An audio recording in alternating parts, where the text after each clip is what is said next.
anak-anak, dari mana asal kodok? Iya kan? Saya lihat itu ketawa geli. Karena kodok itu kan berasalnya dari cebong. Cebong dari Solo dibawa ke istana. Demokrat memberikan sejumlah catatan kritis pada proses amandemennya, khususnya terkait aturan-aturan yang sifatnya bisa menjadi pasal karet. Misalnya, pasal tentang penghinaan presiden dan wakil presiden. Kemudian pasal yang mengatur atau mengancam kebebasan pers. Lalu, jangan sampai pasal-pasal kontroversial tadi digunakan sebagai alat kekuasaan untuk menggebuk lawan-lawan politik. Sekali lagi, digunakan oleh kekuasaan untuk menggebuk lawan-lawan politik, untuk membungkam suara kritis rakyat, termasuk apalagi mengkriminalisasi rakyatnya sendiri. Demokrat tidak ingin jika sedikit-sedikit rakyat ditangkap karena berbeda pendapat dengan pemimpinnya. Kita juga tidak ingin kalau kemudian ada warga negara yang takut berbicara di negerinya sendiri. Kurang bebas, apalagi kita sekarang ini. Pers sekarang ini mencakup seluruh media informasi yang bisa tampil dalam bentuk digital. Semua orang bebas membuat berita dan sebebas-bebasnya.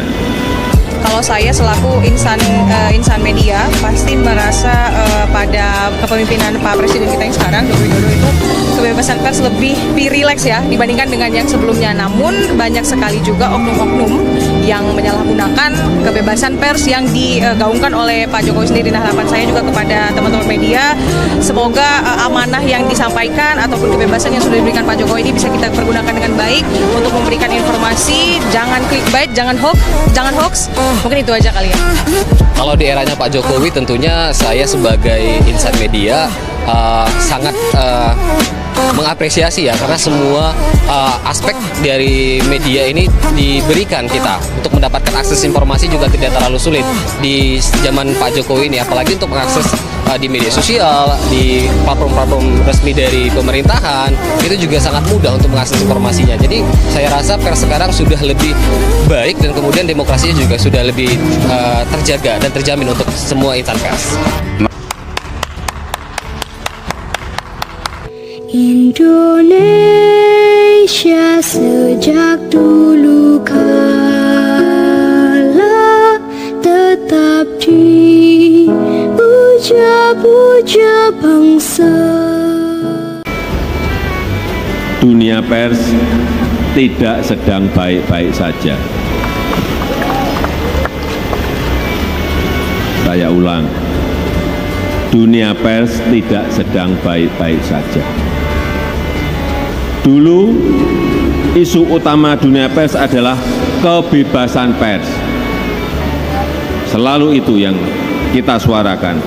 Tapi sekarang apakah isu utamanya tetap sama? Menurut saya sudah bergeser. Karena kurang bebas, apalagi kita sekarang ini. Pers sekarang ini mencakup seluruh media informasi yang bisa tampil dalam bentuk digital.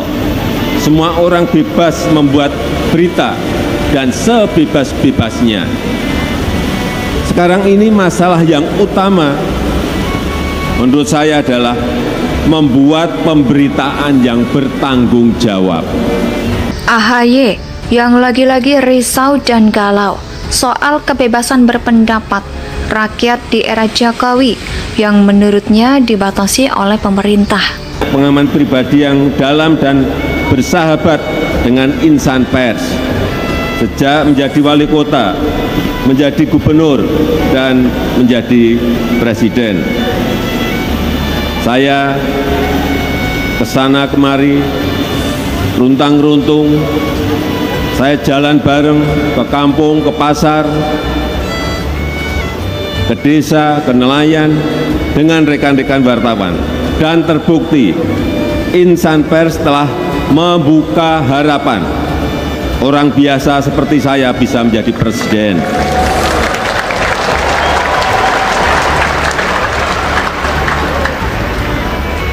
Bapak Ibu insan pers yang saya banggakan, pada hari peringatan Hari Pers Nasional sekarang ini, saya ingin mengatakan bahwa kemudian yang ketiga, kedaulatan dan keamanan data dalam negeri juga harus menjadi perhatian kita bersama. Data adalah new oil yang harganya tak terhingga. Dan para penguasa data bukan hanya bisa memahami kebiasaan dan perilaku masyarakat. Dengan memanfaatkan algoritma, penguasa data dapat mengendalikan preferensi masyarakat. Ini yang kita semua harus hati-hati. Bapak Ibu yang saya hormati, di tengah suasana seperti ini, insan media arus utama, media mainstream, justru sangat dibutuhkan untuk menjadi rumah penjernih informasi. Penting sekali menjadi clearing house of information, menyajikan informasi yang terverifikasi dan menjalankan peran sebagai communication of hope yang memberi harapan kepada kita semuanya. Memang untuk bisa eksis berkelanjutan media arus utama harus melakukan inovasi-inovasi, harus adaptif terhadap teknologi dan melakukan langkah-langkah strategis. Namun media massa tidak boleh dibiarkan berjalan sendiri. Pemerintah dan semua pemangku kepentingan harus memberikan dukungan. Presiden Jokowi jelaskan, faktanya kebebasan rakyat berpendapat saat ini benar-benar sangat bebas. Dan insan para pelaku media juga mengakui itu, bahkan kadang orang lupa antara kritik dan menghina.